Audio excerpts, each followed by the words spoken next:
Hello and welcome to the Sketching Greyhound. We are joined today. Is it a superhero? It is a character from the Marvel Cinematic Universe. So let's call her a superhero, Agent Carter. So let's get started. The next day you called me up. You told me I'm your little buttercup. You came over and you fell into my arms. Well, I know what I feel. Well, let's be honest and fair. Look at Hawkeye, look at Black Widow. They also don't have real superpowers, they have gadgets. Or look at Batman. I think probably the most famous example of this. Agent Carter definitely belongs into this category, and she is pretty badass. So nobody can deny her superhero status, and I have to take back my hesitancy. I woke up all soaked in sweat, weird chills running down my neck. I'm going crazy from just... Peggy Carter is one of the Marvel characters that has her roots in the 40s and 50s, just like Captain America or also Hank Pym. So she also has her first appearance in the first Captain America movie, which plays in the 40s. what I feel. Please tell me our love is real. You make me smile when I think of you. After the movie, she even got her own TV series. 2 seasons. I'm told it was pretty amazing. I actually have not seen it yet. I will have to catch up on it sometime. But to tell you how important she actually is for the Marvel Universe, she was one of the co-founders of S.H.I.E.L.D. That might give you some incentive to take a look at her. So she's badass, she's important, enough reason for us to draw a portrait of her. And this portrait took actually 2 live streams. Normally I only draw 1 live stream for 1 portrait. But I can't really tell you what it is. I was very unsure about this, and it actually took the complete first live stream just to draw the general face of her. No hair, no hat, nothing around, just the face, and I was tinkering and tinkering until I felt like I could even keep it that way.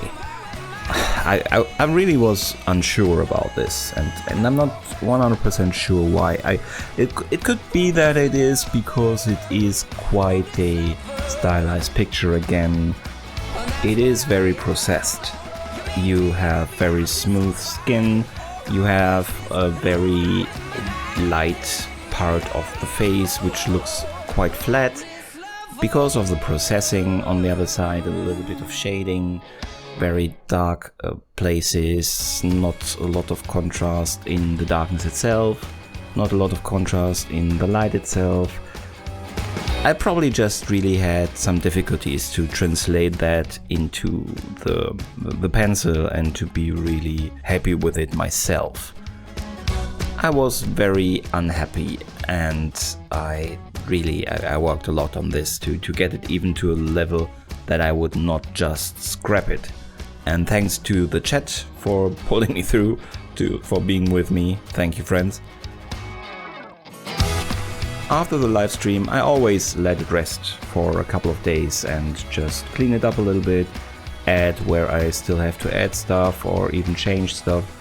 But normally not that major. Then I create the time-lapse. In this case, I only had a face, so I still had to draw a lot of other stuff, and for that I decided to do that in a second live stream. So to sum it up, the face took longer than normal. I actually sped it up more here for the time-lapse than usual. Still, the video got a little bit longer than my usual videos.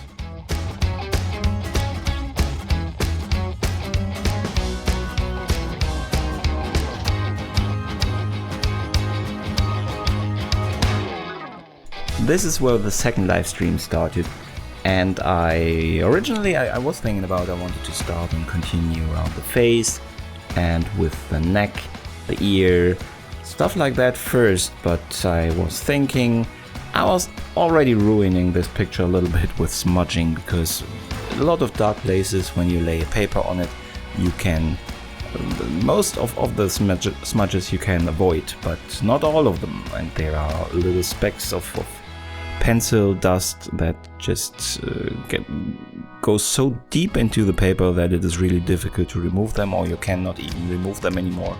So I decided to go a little bit more top to bottom and started with the head. And here I took actually my black stone pencil, which did an amazing job for the texture. I just used it for also not that dark places. Normally I only use it for really dark black places. Here also for the general gray. And you can see that it has kind of a felty texture that it creates. So kind of a little hack. I did not have to do much but use the right tool for this. The hair is also quite interesting in this picture. You have a lot of darkness, just a little bit of where you can actually see single strands of hair. So a lot of the hair becomes just a dark black splotch.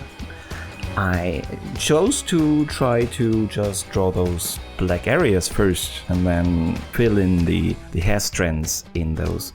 Just really not that big places, tiny places where you can actually see them. And it looked pretty nice. But as you can see, that part was pretty fast and we were already on the neck, which is one of the last big areas. Then we have the other side, the hair, which is just black, more or less just black. But I wasn't really happy with the level of blackness that I achieved, so in the end I started smudging. There are always, when you draw on paper that has structure, you can always see white through the black. You can counter that by smudging, as you can see here. It gets really dark because you just color in all the strands of the material you are working on. In this case, this paper. It just becomes really dark black, and I really enjoyed that. But that's it already for Agent Carter. Thank you very much for sticking with me for the whole process. I really appreciate that. And this is our result. She is...